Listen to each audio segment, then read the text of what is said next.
तो दोस्तों, सबसे पहले आप सभी को स्वतंत्रता दिवस की हार्दिक शुभकामनाएं। तो आज के इस वीडियो में हम स्वतंत्रता दिवस से संबंधित क्वेश्चन इस वीडियो में हम देखेंगे। तो ये वीडियो आपके लिए महत्वपूर्ण होने वाला है, तो आप वीडियो को बिना स्किप के पूरा एंड तक देखते रहिए। तो चलिए आज का वीडियो शुरू करते हैं। तो यहाँ पर पहला क्वेश्चन है, भारत स्वतंत्र कब हुआ था? तो देखिए, भारत को आज़ादी कब मिली थी अंग्रेजों से, यानी कि भारत को स्वतंत्रता कब मिली थी? तो इसका आंसर ऑप्शन सी हो जाएगा 15 अगस्त 1947 को। 15 अगस्त 1947 को भारत आज़ाद हुआ था। अब देखिए, ये जो डेट है 15 अगस्त की, तो 15 अगस्त को ही भारत को आज़ादी क्यों मिली थी? तो इसके पीछे की एक कहानी है जो मैं आपको बताता हूँ।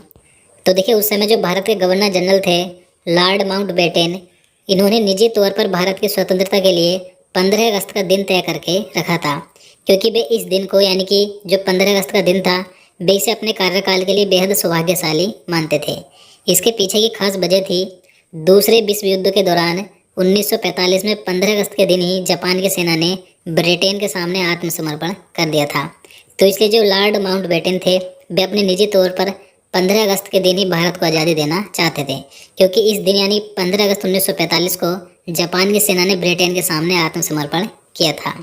तो देखिए, जब 15 अगस्त की डेट भारत की स्वतंत्रता के लिए सार्वजनिक रूप से घोषित की गई, तब देश भर के ज्योतिषियों में आक्रोश पैदा हो गया, क्योंकि जो भारत के ज्योतिष थे, वे ज्योतिषीय गणना के अनुसार 15 अगस्त 1947 का दिन अशुभ और अमंगलकारी मानते थे। विकल्प के तौर पर दूसरी तिथियां भी सुझाई गई थी, लेकिन जो लॉर्ड माउंटबेटन थे, ये 15 अगस्त की तारीख पर ही अटल रहे थे। देखिए, भारत के जो ज्योतिष थे, वे चाहते थे कि जो 15 अगस्त की डेट है, ये अशुभ और अमंगलकारी है, तो किसी और डेट को भारत को आज़ादी दी जाए। लेकिन जो लॉर्ड माउंटबेटन थे, वे 15 अगस्त की डेट पर ही अटल रहे कि यानी कि 15 अगस्त को ही भारत को आज़ादी दी जाए। देखिए, आखिरकार समस्या का हल निकालते हुए ज्योतिषियों ने बीच का रास्ता निकाला। देखिए, उन्होंने 14 और 15 अगस्त की मध्य रात्रि का समय सुझाया, यानी कि जो 15 अगस्त की मध्य रात्रि थी, 14 और 15 अगस्त के बीच की मध्य रात्रि, तो उस बीच में भारत को आज़ादी दी जाए। तो 15 अगस्त 1947 की मध्य रात्रि में भारत को अंग्रेजों से आज़ादी मिली थी। तो याद रखना है। इसके बाद बात करें, देखिए, इसी मध्य रात्रि को पंडित जवाहरलाल नेहरू जी ने वायसराय लॉज, यानी कि जो मौजूदा राष्ट्रपति भवन है, तो उसमें एक ऐतिहासिक भाषण दिया था, जिसका नाम है ट्रिस्ट विद डेस्टिनी, यानी कि नियति से साक्षात्कार। तो ये भाषण दिया था पंडित जवाहरलाल नेहरू जी ने। तो याद रखना है। चलिए अगला क्वेश्चन देखते हैं। भारत पर ब्रिटिश राज कितने वर्षों तक रहा था? तो देखिए, भारत पर जो ब्रिटिश राज था, यानी कि अंग्रेजों का राज था, तो इन्होंने भारत पर कितने वर्षों तक राज किया था? तो करीब 200 वर्षों तक भारत पर राज इन्होंने किया था। तो इसका आंसर ऑप्शन सी हो जाएगा। भारत पर ब्रिटिश राज 1858 से 1947 तक रहा था। याद रखना है। क्वेश्चन नंबर 3 है, इस वर्ष यानी कि 2021 में कौन सा स्वतंत्रता दिवस मनाया गया? तो देखिए, 2021 में भारत में स्वतंत्रता दिवस की कौन सी वर्षगांठ मनाई गई है? तो 75वीं वर्षगांठ मनाई गई। तो इसका आंसर ऑप्शन बी हो जाएगा। अगला क्वेश्चन है, 2021 में 75वें स्वतंत्रता दिवस का विषय यानी कि थीम क्या है? तो देखिए, मोस्ट इंपॉर्टेंट क्वेश्चन है। ये क्वेश्चन पूछा जा सकता है कि 2021 में जो 75वां स्वतंत्रता दिवस मनाया गया, तो इसकी थीम क्या है, यानी कि विषय क्या है? तो इसकी थीम है नेशन फर्स्ट ऑलवेज फर्स्ट, यानी कि देश पहले हमेशा पहले। तो इसका आंसर ऑप्शन ए हो जाएगा। याद रखना है। अगला क्वेश्चन है, भारत के प्रथम प्रधानमंत्री कौन थे जिन्होंने लाल किले पर सबसे पहले भारतीय राष्ट्रीय ध्वज फहराया था? तो आप सभी जानते हैं कि भारत के पहले प्रधानमंत्री कौन थे जिन्होंने सबसे पहले लाल किले पर झंडा फहराया था? पंडित जवाहरलाल नेहरू जी थे। तो इसका आंसर ऑप्शन सी हो जाएगा। देखिए, 15 अगस्त 1947 के दिन भारत के प्रधानमंत्री पंडित जवाहरलाल नेहरू जी ने दिल्ली में लाल किले के लाहौरी गेट के ऊपर भारतीय राष्ट्रीय ध्वज फहराया था। तो याद रखना है। अगला क्वेश्चन है, क्वेश्चन नंबर 6 है, पाकिस्तान में स्वतंत्रता दिवस कब मनाया जाता है? तो देखिए, पाकिस्तान में स्वतंत्रता दिवस 14 अगस्त को मनाया जाता है। तो इसका आंसर ऑप्शन ए हो जाएगा। अब देखिए, पाकिस्तान में 14 अगस्त को क्यों मनाया जाता है और भारत में 15 अगस्त को क्यों मनाया जाता है? तो मैं आपको बता दूं। देखिए, 15 अगस्त 1947 की आधी रात को भारत और पाकिस्तान कानूनी तौर पर दो स्वतंत्र राष्ट्र बने थे, लेकिन जो पाकिस्तान की सत्ता परिवर्तन की रस्में थे, वे 14 अगस्त को कराची में की गई थी, ताकि जो आखिरी ब्रिटिश वायसराय थे लॉर्ड माउंटबेटन, वे कराची और नई दिल्ली दोनों जगह की रस्मों में हिस्सा ले सके। यानी कि पाकिस्तान की सत्ता परिवर्तन की रस्में 14 अगस्त को कराची में की गई थी और भारत की सत्ता परिवर्तन की रस्में 15 अगस्त को नई दिल्ली में की गई थी। तो जो आखिरी ब्रिटिश थे, यानी कि जो आखिरी वायसराय थे, लॉर्ड माउंटबेटन वे चाहते थे कि दोनों जगह की रस्मों में हिस्सा ले सकें। तो इसलिए पाकिस्तान में स्वतंत्रता दिवस 14 अगस्त को और भारत में 15 अगस्त को मनाया जाता है। तो याद रखना है, भारत का विभाजन किस योजना के आधार पर किया गया था। तो देखिए महत्वपूर्ण क्वेश्चन है, कई बार पूछा जाता है कि भारत का विभाजन किस योजना के आधार पर किया गया था। तो माउंटबेटन योजना के आधार पर किया गया था। तो इसका आंसर डी हो जाएगा। तो देखिए भारत का विभाजन माउंटबेटन योजना के आधार पर निर्मित भारतीय स्वतंत्रता अधिनियम 1947 के आधार पर किया गया था।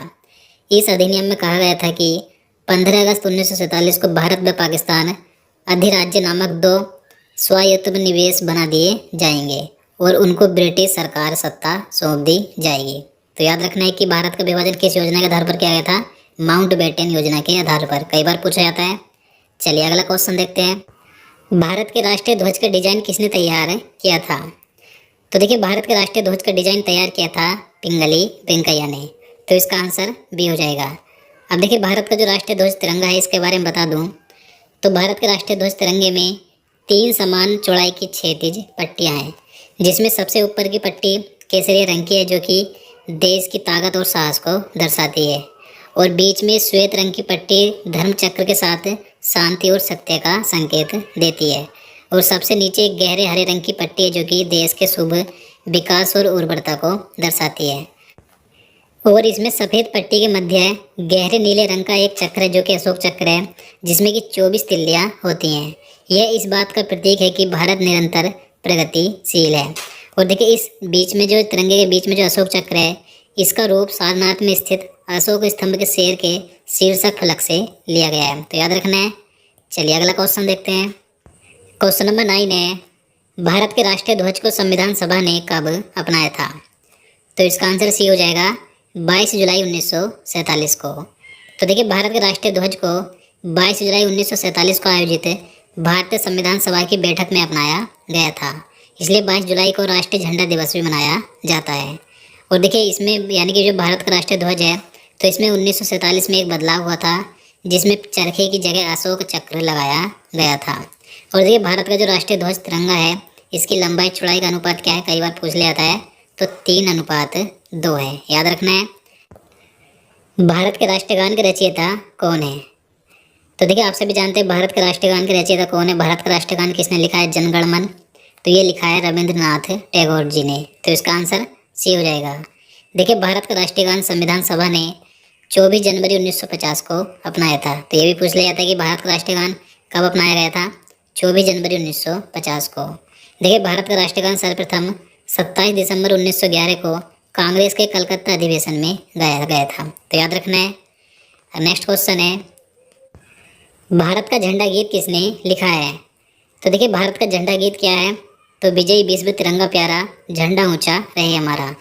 तो देखिए इसके रचयिता कौन है, यानी कि भारत का झंडा गीत किसने लिखा है, तो श्यामलाल गुप्त पासर्द ने लिखा है। तो इसका आंसर डी हो जाएगा। देखिए जो भारत का झंडा गीत है, इसे सबसे पहले 1938 के कांग्रेस अधिवेशन में स्वीकार किया गया था। ये जो अधिवेशन था 1938 में गुजरात के हरिपुरा में हुआ था, जिसकी अध्यक्षता सुभाष चंद्र बोस जी ने की थी। अगला क्वेश्चन देखते हैं, भारत का राष्ट्रीय गीत वंदे मातरम के रचयिता कौन है। तो देखिए भारत का राष्ट्रीय गीत क्या है, वंदे मातरम है। तो इसके रचयिता हैं बंकिम चंद्र चटर्जी। तो इसका आंसर ये हो जाएगा। तो देखिए भारत के राष्ट्रीय गीत को संविधान सभा ने 24 जनवरी 1950 को अपनाया था, यानी कि जब भारत का राष्ट्रीय गान अपनाया गया था 24 जनवरी 1950 को, जब ही भारत का राष्ट्रीय गीत भी अपनाया गया था।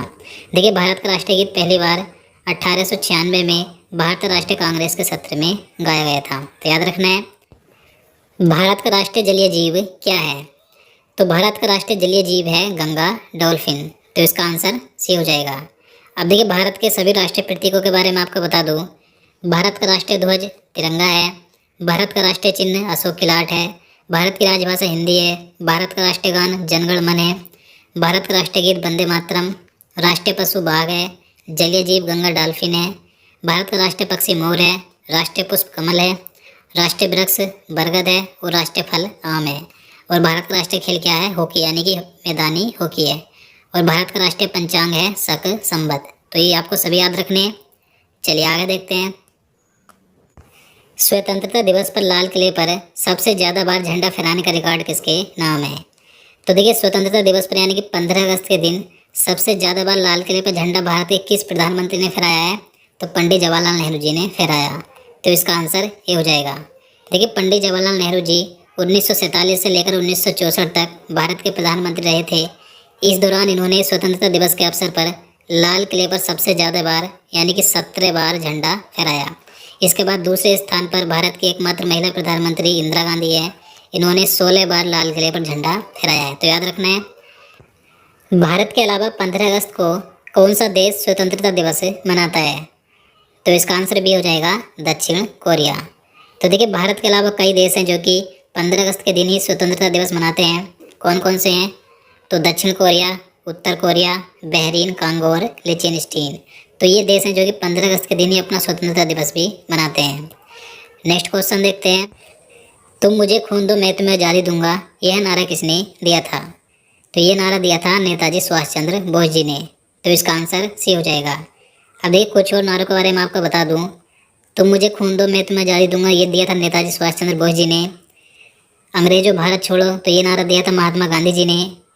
इनकलाब जिंदाबाद का नारा दिया भगत सिंह ने। मेरे सिर पर लाठी का एक एक प्रहार अंग्रेजी शासन के ताबूत की कील साबित होगा, तो ये नारा दिया था लाला लाजपत राय जी ने। इसी के साथ स्वराज मेरा जन्मसिद्ध अधिकार है, मैं इसे लेकर रहूँगा, तो ये नारा दिया था बाल गंगाधर तिलक ने। इसके बाद बात करें, दुश्मन की गोलियों का हम सामना करेंगे, आज़ाद ही रहें आज़ाद ही रहेंगे, ये नारा दिया था चंद्रशेखर आज़ाद ने।